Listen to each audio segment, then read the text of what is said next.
Packers have dropped 3 straight now and are 6-3, 1 game behind the Vikings in the NFC North, who have won 5 consecutive and are 7-2. Stephen A.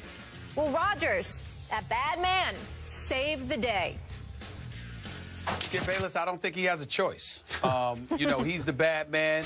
I got to admit to you, I'm forced to pick the bad man that is Aaron Rodgers here because I can't imagine what will be said about him if he loses a 4th consecutive game. At some point in time, a level of that's right. Yeah. By you. Well, actually, you're the only one. You're the only one I'm concerned about. There's nobody else that phases me. So it's just the way that it is. But I got to tell you, I'm a bit worried because I look at the Minnesota Vikings, Skip.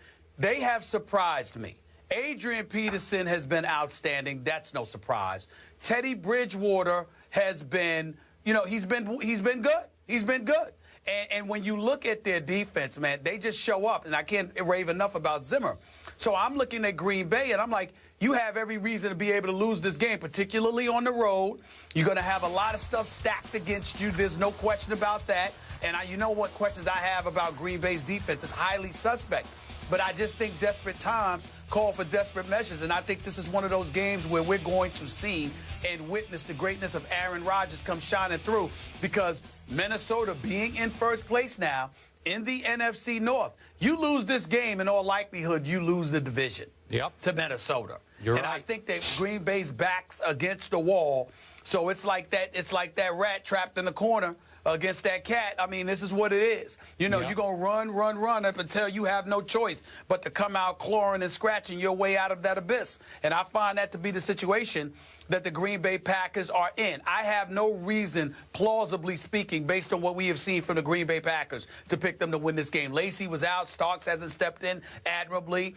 James Jones, along with Randall Cobb and Devontae Adams, according to the scouting combine, the stats from the scouting combine and the Pro Football Day, when they came out the slowest times of any receiving corps in the NFL right now. You know how I feel about Richard Rodgers. As far as I'm concerned, he ain't Mr. Rodgers because I can't count on him, okay? So I look at it from that perspective, and I just say to myself, I'm very worried about Green Bay, but I've got to believe that with their backs against the wall, they understand the precipice that they're up against, and I think that they're going to respond in kind because I believe in Aaron Rodgers. If Green Bay loses this game, I believe they lose the division crown.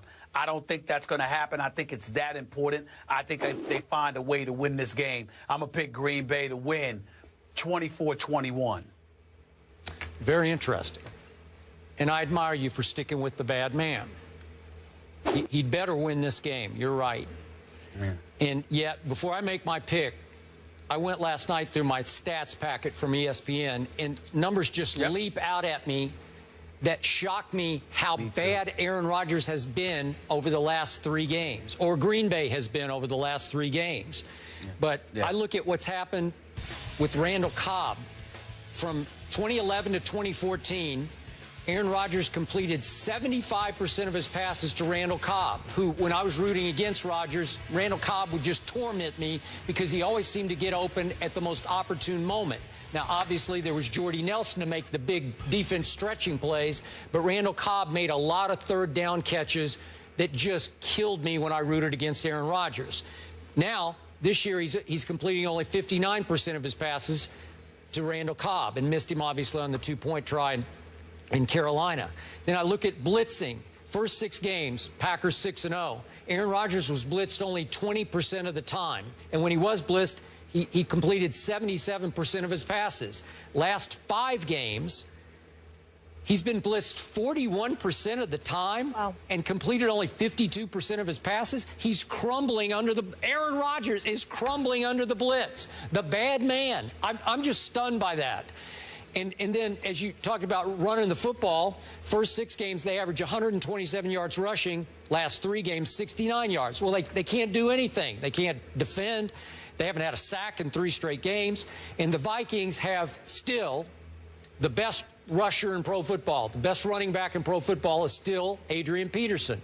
He looks even better than he did maybe 3 or 4 years ago. Now he's got his quickness and speed back. And their defense is just shocking me because it's a top 5. And in fact, it allowed the second fewest points in the NFL. So it's a legit defense under the great Mike Zimmer. I'll give him great because he's long been a really great defensive football coach. I knew him back to his Dallas days.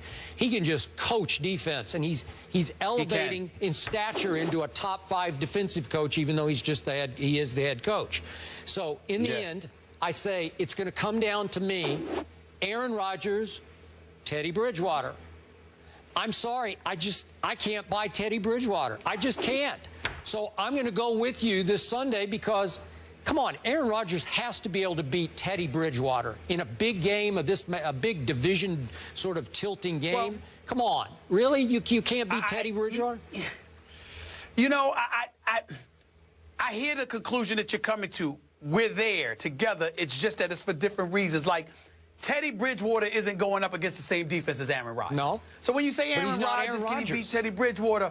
I know that. He's not Aaron Rodgers, but Zimmer and the way, this is the #2 ranked defense in the NFL we're talking about here. And so when we're looking at it from that perspective and the way that they can get things done, Teddy Bridgewater going up against Green Bay is an entirely different thing than Aaron Rodgers going up against Minnesota. I guess it evens the scales to some degree because Green Bay's defense is suspect, and while Minnesota's defense is formidable, Green Bay has the Aaron Rodgers.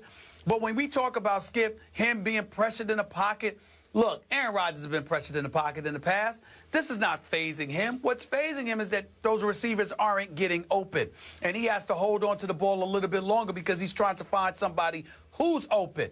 But I'm thinking Aaron Rodgers scrambling out of the pocket, Aaron Rodgers running with the football, Aaron Rodgers moving the chains, extending the play, and doing what he can to assist in grinding Minnesota down and working them into the ground. I think that's the kind of stuff that's going to happen, that have to transpire. And not only that, you're going to need it to transpire to keep Adrian do. And so when I look at it from that perspective, you and I both reached the same conclusion. Aaron Rodgers has to find a way to win this game. Because if he finds a way to win this game, if he does not, rather, they have lost 4 straight. And let me tell you something, Skip Bayless. As much as I love this man and as much as I believe he's the most talented quarterback I have ever seen, I can't call him that bad man anymore. He loses 4 straight. Yep. I mean, it's a problem. There's going to be a problem. So I'm hopeful. You know, I mean, I just think it's one of those situations. Minnesota's the better team because they're the more complete team. But they don't have Aaron Rodgers. And this is the kind of game your star is supposed to find a way to win for you. Yeah, I agree. But if he does lose, you're going to have to go with me and just call him bad, period. B-A-D, bad, Hanging period. up the crown. Right? Oh, it's a sad day. Well, not if he throws for 400 yards and no interceptions. If he shows up and performs and the defense blows it, that's different. But he has to perform. I'm going to be watching how he performs because he needs to be better. Okay, last point. I like Teddy Bridgewater. I have never loved him. I didn't love him coming out of his draft, and I told you that. He's actually been a little better than I thought. He does have some poise. I still think his accuracy comes and goes. But under the great Norv Turner, I think he's found a comfort zone that is pretty good, but not very good, just pretty good. And I still say, despite what Greg Schiano said on Mike and Mike the other day, you know, he compared him to a young Joe Montana just in the way he has poise and accuracy and footwork in the pocket. I know where Greg's trying to go with that. It's a little much for me, but it is a little much. It's just a little much. I'm sorry. I get the early comparisons, the guy who was kind of overlooked coming out of the draft, Joe Montana, 3rd-round draft pick, of course.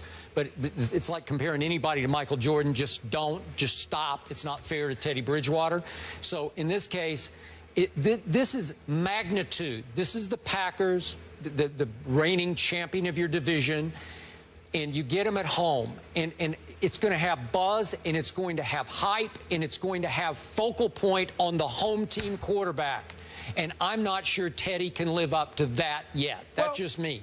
Mal, the only part that I disagree with you about, Skip, is that if you look at Zimmer, they've done a phenomenal job of managing Teddy Bridgewater. Yes, he's thrown 7 touchdowns, just 6 interceptions. Yep. All right, the QBR is, what is that, about 63? The quarterback rating is at 84. Yep. Not bad. He hasn't even passed for 2,000 yards on the season as of yet. But they have the #1 rushing attack even though it's the 31st passing attack, they have the #1 rushing attack. Yep. They spend a large chunk of the time moving the chains and running the football and running a relatively pedestrian-style offense, in my estimation, where Teddy Bridgewater isn't required to take but so many chances. I think when you look at it from that perspective, with Rudolph, with Wallace, and the crew, I just think that it's one of those situations where you just look at him and say, I'm not sure that's the way to go, because they sort of look at him as a game manager. He's like Minnesota's version of Alex Smith to some degree. Okay. And I think if you look at it from that perspective, I don't think it's going to be that much pressure on him. He just needs to make sure he doesn't mess up and lose the game for you. And I think Teddy Bridgewater is good at doing that. All right. I hear what you're saying, but I'm still going to boil it down in the end to Aaron Rodgers 23, Teddy Bridgewater 20. That's what I'm going to call it. Okay.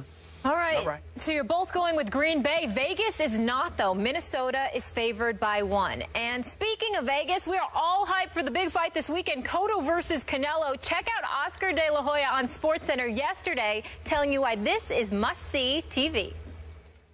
I just want to point out that we got validation from Stephen A. Smith this morning. He tweeted out, it's a must-watch event Saturday night. So thank you, Stephen.